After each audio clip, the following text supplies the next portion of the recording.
Halo Bung Wesley, apa kabar Bung? Halo, selamat sore, Mbak.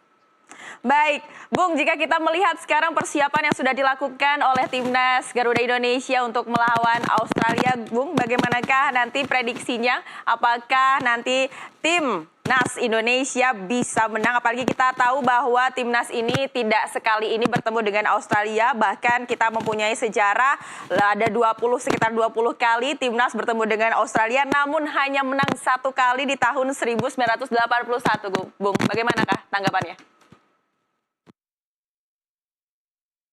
Iya, sejarah tinggal sejarah dalam proses persiapan perubahan yang sangat signifikan dari Indonesia. Di kubu lawan juga memang Popovich baru 4 kali memegang tim nasional eh, Australia ya, tapi dia punya kemenangan atas Cina, bisa menahan imbang Jepang, Arab Saudi, dan kemarin terakhir 2-2 melawan Bahrain. Sementara ini debutan bagi Patrick Kluivert dan tidak mudah karena dia hanya punya waktu 2 hari mempersiapkan. Pertama Selasa baru kumpul semuanya, Mbak, semua pemain. Lalu hari Rabu itu official training, tidak cukup lama, hanya 1 jam latihan di stadion, kemudian tanding hari ini. Jadi benar-benar bisa dikatakan persiapannya sungguh luar biasa. Adalah riskan kalau Patrick Kluivert mengubah banyak komposisi dan gaya bermain tim. Iya, baik. Bung, ini kan kita tahu bahwa saat ini pelatih Timnas sudah berbeda dari yang sebelumnya. Tentu pasti ada perubahan skema permainan. Menurut Bung sendiri saat ini nantinya dengan skema permainan yang baru, apakah Indonesia akan menyerang atau akan bertahan? Formasi yang menarik dan melihat tim susunan skuad yang diturunkan, saya pikir Patrick Kluivert akan meninggalkan 3 back yang biasa kemarin dipakai oleh Sintayong menjadi 4. Bagaimanapun juga kita bermain away menghadapi Australia yang pasti akan habis-habisan. Meskipun Australia juga banyak melakukan perubahan, ada sejumlah pemain yang di era Popovich tidak menjadi starter, kali ini menjadi starter. Nah, mungkin prediksi saya itu 4-3-1-2. Jadi di depan itu dia menurunkan cukup berani menurunkan oleh Romeni dan Rafael Struijk, kemudian Marcelino di belakangnya, atau siapapun nanti berganti, apakah Rafael yang di belakang, tapi 4 pemain ini saya harap benar-benar solid. Di tengah ada Tom Hyatt, Dean James, dan Nathan yang menjadi jangkar, dan itu benar-benar mereka harus menjadi penghubung. Dan di mana mereka akan membangun pertahanan, sepertiga belakang apa sepertiga tengah, itu menjadi kunci pertandingan kali ini, Mbak. Baik, Bung, ini kan juga terkait dengan pemain. Ada 3 pemain yang baru saja dinaturalisasi. Di antaranya ada Emil Audero, kemudian ada Jean, kemudian ada Joy juga. Nah, kira-kira nantinya siapakah yang akan jadi starting line up nih, menurut Bung Wesley sendiri? Iya, dari yang kita terima kemungkinan, saya sih sebenarnya berharap Joe Pelupesi itu bermain sebagai jangkar ya, tapi mungkin tempat itu diberikan kepada duet Nathan dan Dan James, di mengapit Tom Haye sebagai jangkar yang penyeimbang dan penghubung. Tapi nanti lihat situasi, saya pikir memang oleh Romeni dan Dan James ini sebagai starter dan debutan yang dipercaya sesuai dengan karakter kebutuhan tim dan sesuai dengan lawan yang dihadapi, Mbak. Mungkin ekspektasi saya kalau Joe Pelupesi dimainkan berbeda dengan seperti apa yang diinginkan oleh Patrick Kluivert. Ya, baik Bung, sebelumnya kita akan mendengarkan terlebih dahulu keterangan dari Patrick Kluivert terkait dengan ekspektasinya yang tinggi. Berikut ini.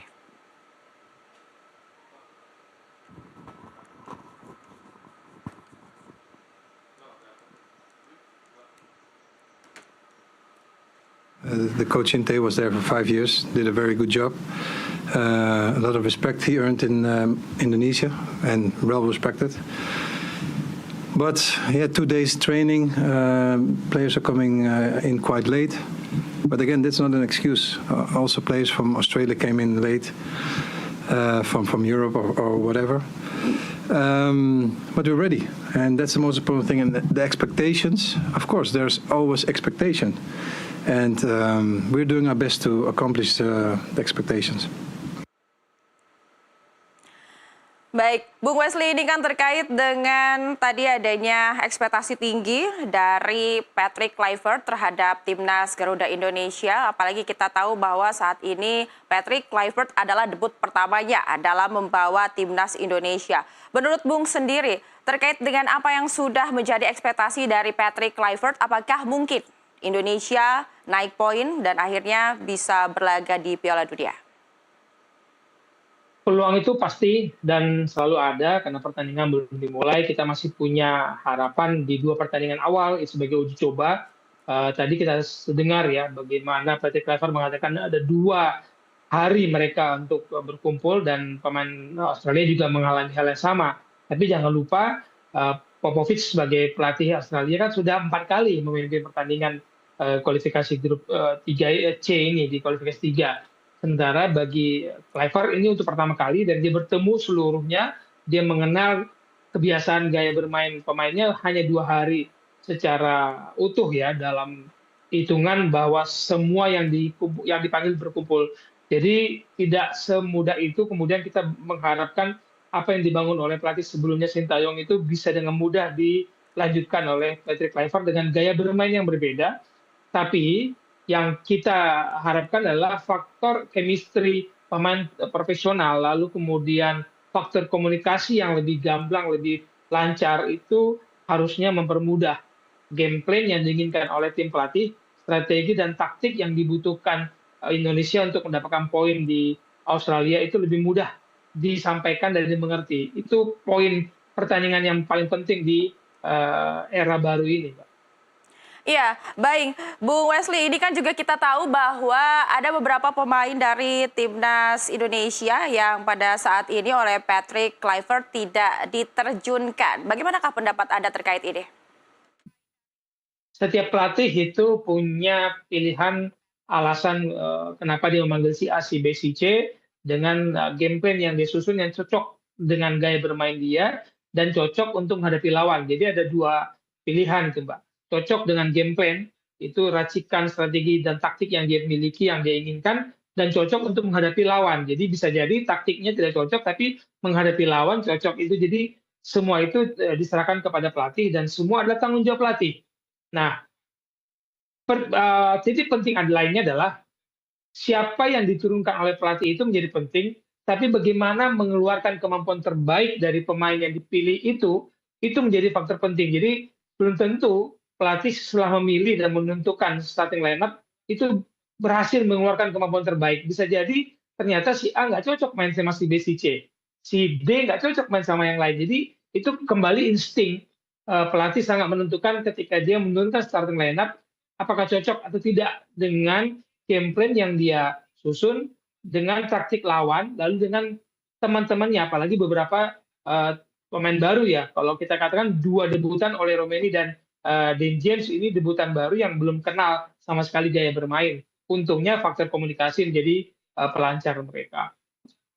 Bung Wesley, ini kan kita tahu tadi ada 3 pemain yang dinaturalisasi, salah satunya adalah Emir Audero yang menjadi kiper atau penjaga gawang. Dan kita juga tahu bahwa timnas Indonesia masih memiliki kiper ataupun penjaga gawang yang masih saat ini menjadi andalan. Apakah kemungkinan diturunkannya Emil ini ada, Mas? Selalu ada ketika memang situasi membutuhkan. Tapi saya yakin Martin Paes masih akan menjadi pilihan utama karena kita lihat gaya bermain dan cara dia build up serangan, ketenangan dia di pertandingan sebelumnya itu sudah mengalir dan menyatu dengan JHF dan kawan-kawan. Jadi tidak ada alasan untuk menggantikan Martin Paes, menggantikan dengan kiper baru. Tapi semua kembali kepada situasi nanti. Apakah Martin Paes cedera, kemudian Emil bermain sebagai pengganti, kita nggak tahu. Tapi saya yakin Martin Paes masih menjadi pilihan Patrick Kluivert. Iya, pemirsa, kita akan mendengarkan terlebih dahulu dalam konferensi pers jelang laga Australia Rabu malam, Patrick Kluivert belak-belakan soal alasan tidak memanggil pemain yang langganan masuk skuad STY. Salah satunya adalah Asnawi, dan Kluivert juga menegaskan ia sangat bangga dengan skuad yang kini terpilih. About the players, the public was quite surprised with your decision not call up Asnawi Mangkualam. Do you have any specific reason for that decision? No specific reason, because there are many players that are in the squad, but the most important thing is the game from tomorrow, and not about the players who are yes or not in the squad. I am very happy with the squad that I chose, and we need to work towards the game of tomorrow.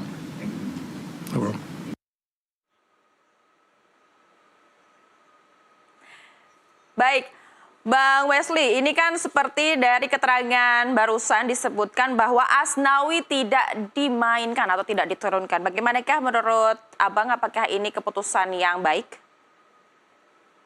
Ya, seperti tadi saya katakan, pelatih punya karakter bermain yang dia inginkan, lalu dia akan mencari pemain yang cocok. Tidak hanya Asnawi, banyak orang mengatakan kenapa Yaakob Sayuri tidak bermain, karena dia cukup produktif bersama Malut United. Kemudian kenapa si A, si B, semua itu ada alasan dan ada resikonya. Dan jadi kita harus percaya ketika sudah memasuki pertandingan ini, fokusnya kita kepada pemain yang ada, bukan pemain yang nggak dipanggil. Mungkin nanti ketika menghadapi Cina, menghadapi Jepang di bulan Mei, bisa jadi ada perubahan karena taktik yang dibutuhkan untuk menghadapi Australia dan Bahrain akan berbeda dengan taktik yang dibutuhkan menghadapi Cina dan Jepang. Jadi semua masih open, pintu timnas itu masih terbuka. Jadi kita respect, kita percaya pada pilihan Patrick Kluivert karena dia akan mempertanggungjawabkan semua pilihannya nanti. Bang, ini nama pemain-pemain yang akan bermain kan sudah keluar, Bang. Dan salah satunya ada nama dari pemain baru, yaitu ada Ole Roumanie dan juga Dan James, yang nanti akan diikut sertakan dalam pertandingan. Menurut Bung Wesley seperti apa ya? Dengan diterjunkannya mereka langsung dalam pertandingan yang kita anggap bahwa pertandingan ini sangat penting untuk debut pertama dari Patrick Kluivert. Ya, saya setuju ini pertandingan penting karena debut Patrick Kluivert menjadi perbanding bersama di era Sintayong. Jadi sangat-sangat menjadi sorotan dan pilihan tidak boleh salah. Tadinya awalnya saya pikir kalau formasinya 4-3-1-2, saya tadinya melihat Joe Pelupessy kemungkinan bermain bukan Nathan. Nah, sekarang Nathan yang diturunkan bersama Tom Haye dan Dan James di tengah, dan dua debutan tadi ada Dan James dan Ole Roumanie. Saya pikir pilihan yang cukup pas dan wajib lah. Kita berharap bahwa ini pemain dua ini cepat menyatu, cepat mengerti dengan chemistry yang dibutuhkan oleh tim nasional, karena banyak pemain-pemain yang menurut saya fondasi bermainnya tidak jauh berbeda karena mereka dididik dan dibesarkan dengan gaya sepak bola Eropa. Jadi harusnya faktor chemistry itu harus bisa dipercepat meskipun waktu tidak cukup ya. Saya katakan benar-benar waktu tidak cukup 2 hari untuk mempersiapkan tim ini, tapi kita berharap para pemain berlaku profesional dan mereka bisa menunjukkan bahwa mereka pemain yang cepat mengerti gaya yang diinginkan oleh Patrick Kluivert untuk bermain menghadapi Australia. Baik, Bung, kita kan tadinya awalnya sempat berpikir terkait dengan Joe Pelupessy yang kita pikir akan diikut tandingkan, namun saat ini ternyata dia ada di bangku cadangan. Lantas bagaimanakah dari Bung Wesley melihat ini, dan jika kita lihat sebetulnya seberapa pentingkah si Joy ini untuk kita mainkan dalam pertandingan ini? Di sepak bola sekarang itu posisi jangkar ya, posisi 6 itu sangat penting sebagai penyeimbang. Dia penghubung antara barisan pertahanan dan serangan, kemudian dia menjadi penyeimbang irama, penjaga irama permainan. Jadi kalau kita lihat peran dari Tom Haye, Nathan, kemudian Dan James di tengah, saya pikir memang kita sepertinya sedikit agresif ini pertandingan melawan Australia, mungkin agak mengejutkan juga karena tadi saya pikir kita lebih bagus defense counter attack dibandingkan kalau kita mencoba beradu serangan dan beradu penguasaan bola menghadapi Australia, karena di pertemuan pertama kita coba adu penguasaan bola sama Australia, kita benar-benar jauh, kita hanya bisa melepaskan 5 tembakan waktu itu. Australia 2 digit, kita hanya 5, tapi mungkin Patrick Kluivert sudah menemukan gaya bermain yang pas dan cocok dengan amunisinya. Jadi kalau nanti Joe Pelupessy bermain, saya pikir ketika situasi membutuhkan penyimbang, situasi benar-benar membutuhkan penjaga lini tengah, Joe Pelupessy akan dibutuhkan oleh tim. Iya, baik Bung. Kita kan juga tahu bahwa si Rafael Struijk ini kan dia biasanya juga main dan saat ini di starting line up bahwa Rumeni juga dimainkan sebagai striker. Bagaimana tanggapannya? Ya, seperti tadi kemungkinan agak agresif ya. 4-3-1-2. Saya tunggu apakah Marcelino di belakang Rafael dan Ole, ataukah berani memainkan Marcelino lebih bergerak ke sayap, siapa tahu jadi 4-3-3. Ini sebuah penantian juga, kita melihat seperti apa kemungkinan dimainkan. Karena formasi bertahan dan formasi menyerang itu kadang berbeda. Kadang-kadang kalau pas kita bertahan bisa jadi bukan 4 back lagi, tapi 5 bertahan. Tapi ketika kita menyerang, itu formasi bisa berubah. Itu fleksibilitas dalam sepak bola sangat membutuhkan kemampuan para pemain memahami taktik strategi. Tadi saya katakan game plan yang dimainkan oleh Patrick Kluivert semoga bisa dimengerti oleh para pemain pilihannya. Dan ini bukan kejutan sih menurut saya, starting lineup ini adalah udah tebak-tebak kita dari kemarin kemungkinan seperti ini. Saya hanya miss di Nathan. Saya pikir tadinya Joe Pelopessi. Hanya missnya Nathan yang jadi starting lineup, bukan Joe Pelopessi. Tapi untuk 3 di depan, insting saya mengatakan memang Marcelino, Ole, dan Rafael coba diturunkan karena karakter Patrick Kluivert adalah karakter menyerang memang sepak bolanya dia.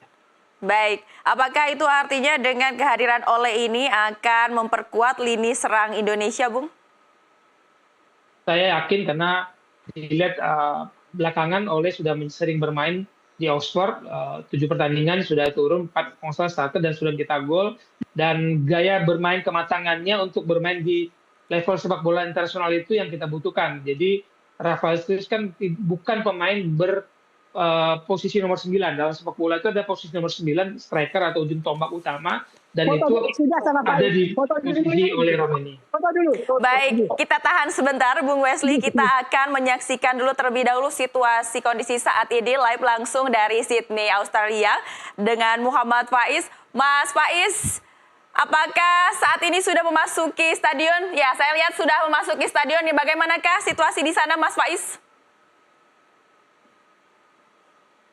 Ya, alhamdulillah untuk situasi pada kesempatan kali ini langsung live dari dalam stadion yang sudah kita lihat keramaian dan meramaikan Indonesia.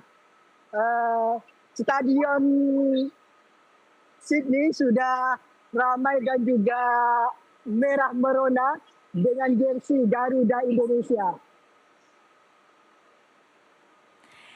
Ya, Mas Faiz, bisa dilihatkan dan juga dijelaskan pada kami posisi Mas Faiz ini ada di mana ini? Kebetulan kami sangat antusias sekali melihat gambar dari Mas Faiz ini. Iya, kebetulan saya sekarang lagi ada di senternya supporter Indonesia yang ada di Baitiga. Bisa kita lihat supporter seluruh area di sini adalah supporter dari Indonesia. Baik, Mas Faiz, kami kepo sekali nih Mas terkait dengan harga tiket di sana untuk bisa menonton Timnas Indonesia berapa Mas? Untuk harga tiket itu bervariasi, tapi untuk kami kemarin itu mendapatkan $35 atau 350.000 rupiah. Baik, apakah ini para penonton Timnas Indonesia yang menggunakan baju merah terakumulasi dalam satu tempat atau memang tersebar Mas? Atau memenuhi seluruh stadion yang ada? Aslinya untuk Indonesia memang sudah ada di satu titik untuk tempat duduknya. Namun banyak juga supporter Indonesia yang tidak memiliki tiket atau tidak kebagian pas lagi keluar tiket. Sebagian juga menyebar di area penonton Australia gitu. Baik, Mas apakah sudah menyiapkan yel-yel khusus nanti bersama dengan diaspora lain pada saat menonton? Iya, untuk yel-yelnya sudah disiapkan dan juga sudah di-upload di YouTube resminya supporter Garuda Indonesia. Baik, Mas saya boleh minta tolong kameranya diberikan ke kamera belakang. Kami ingin melihat secara gamblang bagaimanakah suasana di stadion dan seperti apakah jersey merah putih ini menyala di sana. Kamera belakang. Sorry.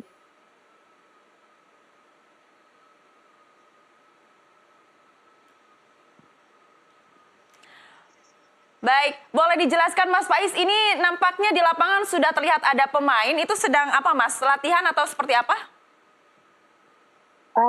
Untuk pemain sendiri saya pun kurang tahu karena memang mereka untuk jersinya bukan jersey Australia ataupun jersey Indonesia. Mungkin mereka hanya latihan karena nanti kita akan kick off di jam 8.10. Iya, artinya kan di sana sudah jam 8 malam saat ini ya Mas Faiz ya. Berarti itu tandanya udah pada buka puasa. Apakah terlihat mungkin ada yang membawa makanan sambil makan snack gitu untuk menunggu timnas kita bermain? Iya, untuk teman-teman kebetulan sekarang bulan Ramadan ada yang bawa bekal sendiri untuk buka di stadion. Iya, baik. Mas Faiz, itu saya juga melihat banyak sekali yang sedang menikmati makanan juga sambil menanti. Dan dari Mas Faiz sendiri, Mas, dari semua pemain yang saat ini bermain, siapakah yang menjadi pemain favorit dari Mas Faiz? Untuk pemain favorit, siapa pemain favorit? Pemain favorit.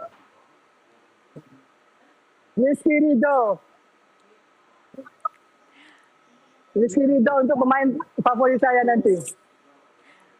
Baik, kami melihat dari sini Mas Faiz nampaknya sudah makin padat sekali di stadion. Kita juga melihat bahwa warna merah sudah menghiasi seluruh stadion.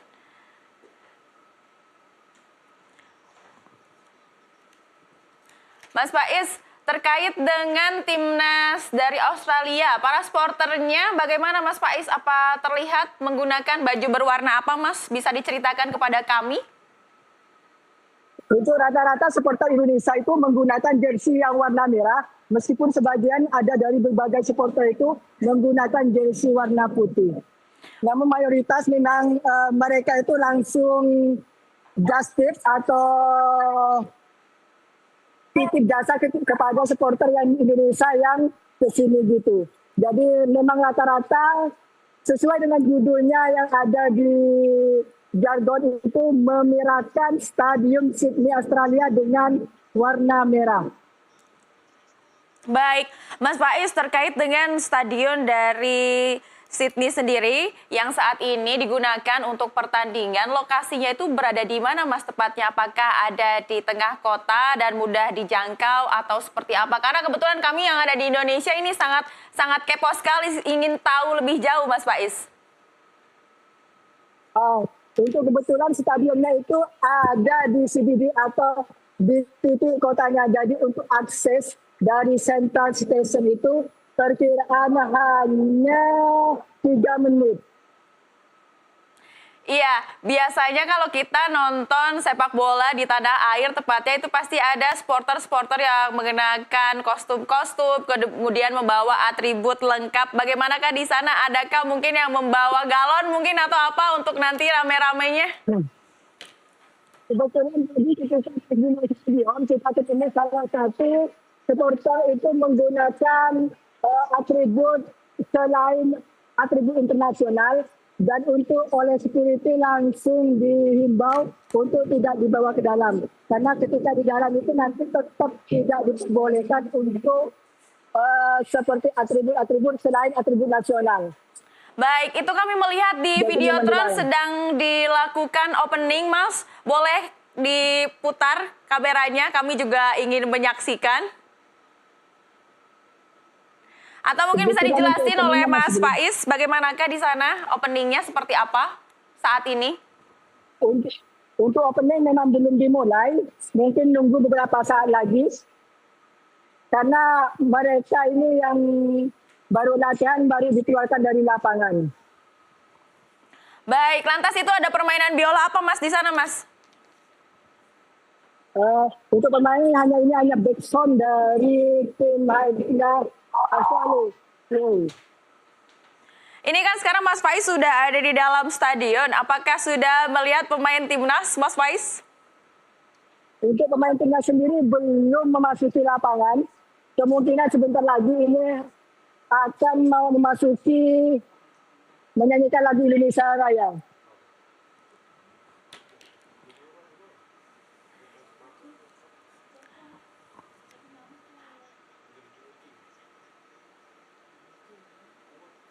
Baik, Mas Faiz, biasanya kan kalau kita nonton sepak bola di Indonesia pas opening akan dibuka dengan pertunjukan-pertunjukan terkait dengan pertandingan pada malam hari ini. Apakah ada opening seremonial atau ada pertunjukan seperti itu? Kalau untuk pertunjukan sendiri di sini belum ada, hanya Tapi kita santai dulu menyanyikan ya. lagu, hanya menyanyikan internasional nanti. Kalau untuk pertunjukan tidak ada. Ya, baik, terima kasih dari Muhammad Faiz melaporkan langsung dari Sydney, Australia. Selamat menonton. Dan pemirsa, kita akan kembali dengan narasumber kami yaitu Bung Wesley. Bung, terlebih dahulu kita akan menyaksikan ada pernyataan dari Kapten.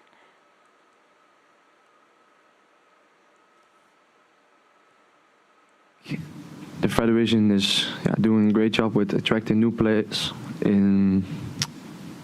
to play for Indonesia, to play for their family, to play for their country, like me as well, like I did almost over 1 year ago. And no, I think they're doing a great job in it. And for me, my message is when new players arrive that even though we come from different parts of the world, we were born in different places, we still fight for the same colors, and we still have a duty to defend and represent the country. So that's more or less what I'm saying. And I think everybody that has arrived now, even though it's been a couple of days and already before with other new players that arrived, I think they've integrated really well in the group. And I think the vibe in the group is really well as well.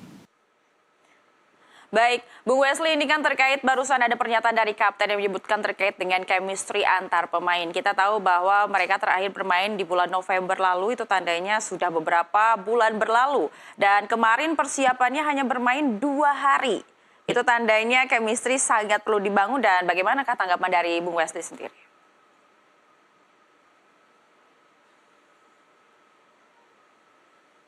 Ini yang menjadi ujian bagi para pemain profesional. Tadi saya katakan pemain komplit berkumpul itu Selasa. Kemudian Selasa mereka berlatih biasanya 1,5 jam sampai 2 jam, tergantung kebutuhan yang diinginkan oleh pelatih. Lalu hari Rabu itu official training, latihan di stadion, mencoba mencicipi stadion itu biasa 1 jam, hanya boleh 1 jam. Dan besoknya hari ini mereka bertanding. Jadi benar-benar waktu yang dimiliki oleh Patrick Kluivert untuk membangun chemistry di antara pemain ini benar-benar sangat singkat, pendek, dan tadi JXS mengatakan ya mereka harus membuktikan waktu pendek mereka berkumpul itu diikuti dengan profesionalitas mereka sebagai pemain sepak bola, kemampuan mereka, karena ini profesi mereka, Mbak. Jadi kita juga harus percaya mereka juga profesional dalam menjalankan pekerjaannya sebagai pemain profesional di tim nasional Indonesia, dan mereka berkumpul waktu singkat dan mereka harus membangun chemistry itu di dalam dan di luar lapangan.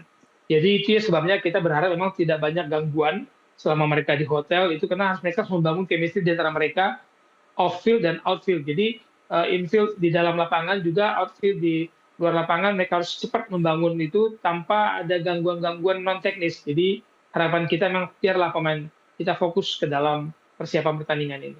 Baik, itu tandanya chemistry ini sangat diperlukan meskipun dari timnas Indonesia ini hanya bisa membangun chemistry dalam waktu 2 hari terakhir. Itu tidak menutup kemungkinan ya, Bung, kalau Indonesia tetap bisa bermain dengan kompak? Selalu ada, selama kita turun 11 lawan 11, kita main di lapangan yang sama, pakai bola yang sama, pakai aturan yang sama, jangan pernah menyerah sebelum selesai, karena Australia juga punya kendala, mereka hampir banyak pemain utama di lini belakang mereka cedera, mereka tidak memainkan Richard Duke sebagai striker utama mereka, dan formasi idealnya yang sering kemarin dimainkan oleh Popovic, itu saat ini banyak perubahan dalam starting lineup. Jadi bisa saja mereka juga agak gugup dengan formasi baru ini. Jadi selalu ada peluang sih, jadi kita jangan boleh menyerah sebelum kita tahu hasil pertandingan di lapangan. Baik, Bung, ini kan publik menyoroti terkait dengan posisi tim dari lawan, yaitu Australia yang saat ini dinilai pincang karena banyak sekali pemain barunya yang tidak ikut. Dan saat ini juga melihat penyesuaian yang dilakukan oleh Timnas Indonesia. Banyak sekali publik yang menilai bahwa ini merupakan peluang besar untuk Indonesia bisa meraih kemenangan. Bagaimana menurut Bung Wesley? Ya, narasi-narasi yang harus kita ciptakan untuk menjaga kepercayaan diri, tapi kita nggak boleh juga mengatakan Australia pincang dengan 6 pemain cedera, ada pemain-pemain yang langganan, seperti tadi saya katakan Mitchell Jupp nggak dipanggil sebagai tumpuan lini depan Australia. Kita nggak boleh mengatakan bahwa itu sebuah kepincangan menjadi keuntungan kita dan membuat kita kemudian lengah ya. Ingat, di era Popovich memang 4 kali baru dia memimpin Australia, tapi dia menahan Jepang imbang waktu itu 1-1, dan itu bukan pekerjaan mudah menghadapi Jepang. Jadi setelah menang lawan Cina, dia menahan Jepang imbang, lalu menahan Arab Saudi imbang 0-0 dan 2-2 melawan Bahrain. Jadi apa yang dilakukan oleh Australia, meskipun dengan bisa dikatakan timnya dalam kondisi timpang, kita nggak boleh lengah dan kemudian overconfidence dengan pelatih baru, dengan banyak pemain naturalisasi baru, nggak boleh overconfidence karena yang menentukan di lapangan itu juga paham bahwa mereka harus melakukan sesuatu untuk mengantisipasi kekurangan yang mereka hadapi saat ini. Ya, tentunya kita sama-sama berharap yang terbaik dari skuad Garuda Indonesia untuk pertandingan yang malam ini. Dan kita juga berharap dengan adanya naturalisasi pemain baru dan juga diterjunkannya pemain baru bisa memberikan dampak ataupun impact yang bagus untuk tim Indonesia. Terima kasih Bung Wesley atas waktunya. Kita nanti akan kembali berbincang. Terima kasih untuk waktunya dan selamat sore.